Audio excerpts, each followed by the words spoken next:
歡迎收睇美國之音製作嘅美國專訊，我係任敬揚。唔知各位有冇讀過華裔作家譚恩美嘅小說《喜福會》呢？呢一部暢銷小說咧，後來被改編成為電影。而譚恩美嘅另外一部暢銷小說《接骨師之女》咧，最近被改編成為舞台劇，喺美國嘅三藩市公映。下邊就由我哋嘅記者莫幹生同黃怡如為大家介紹一下。位於市中心嘅三藩市歌劇院係一間具有100年歷史嘅輝煌建築，由著名華裔女作家譚恩美嘅暢銷小說《接骨師之女》改編成嘅美國當代歌劇，就喺呢一度舉行全球首演。呢次係新嘗試，原動力嚟自作曲家衛士超。The book spoke to me in very deep ways, things that were quite musical.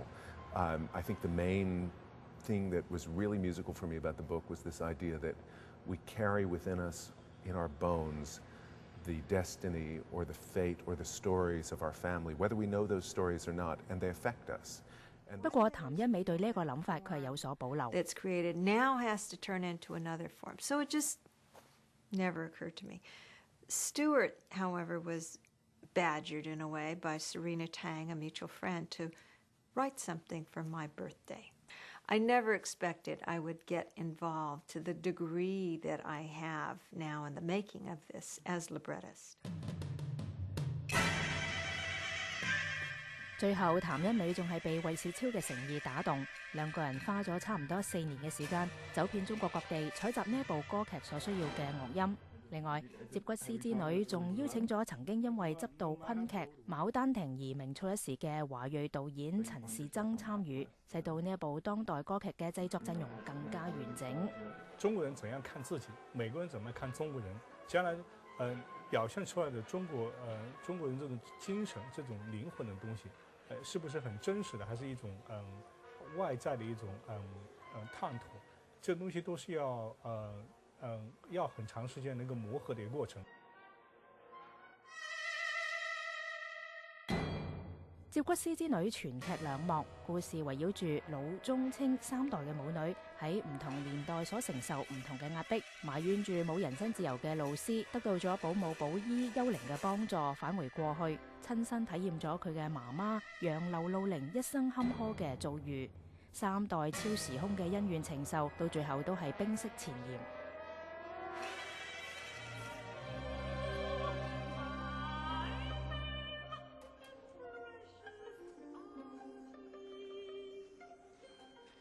呢一個感人嘅故事，本來就係作家譚恩美家庭嘅一個寫照。So my grandmother was somebody who was forced in a position of subservience later in life. And she found the only way she could gain her power was to kill herself. And my mother always talked about killing herself. So you see this sense of trauma continuing through the ages. 雖然《接骨師之女》係一出美國當代歌劇，講述嘅佢係中國移民嘅故事，所以作曲家衛士超喺編曲嘅時候，特別喺西方音樂嘅基礎上，融入咗中國民樂嘅嗩吶同埋打擊樂。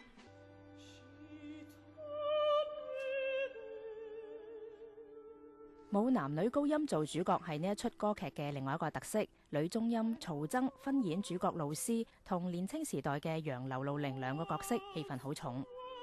I remember when I first met Stewart, he showed me this music of the prologue, which is very high. I mean, it's already done with the soprano singing it. And I thought, well, there's just no way that he will let a mezzo do it because, we always like mezzos, you're always taking secondary role. And but the fact that after he met me and we worked together and he hear all these different colors in my voice, and he decided that he's going to write for mezzo. And so at the panel discussion, we said, wow, we just realized this opera is all about low voices.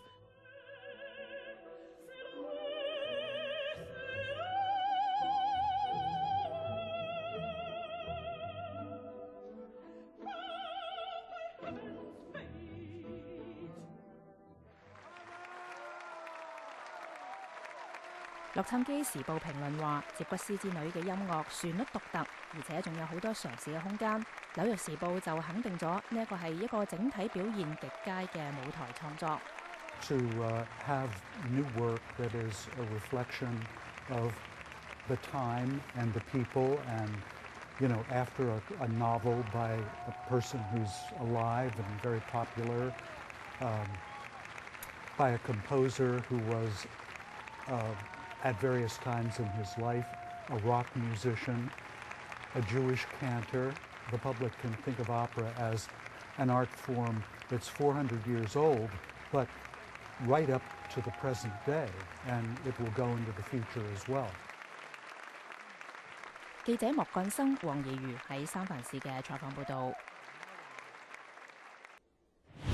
好啦，今日嘅節目時間又夠，多謝各位收睇美國針製作嘅美國專訊，我係任敬揚，我哋下星期再見。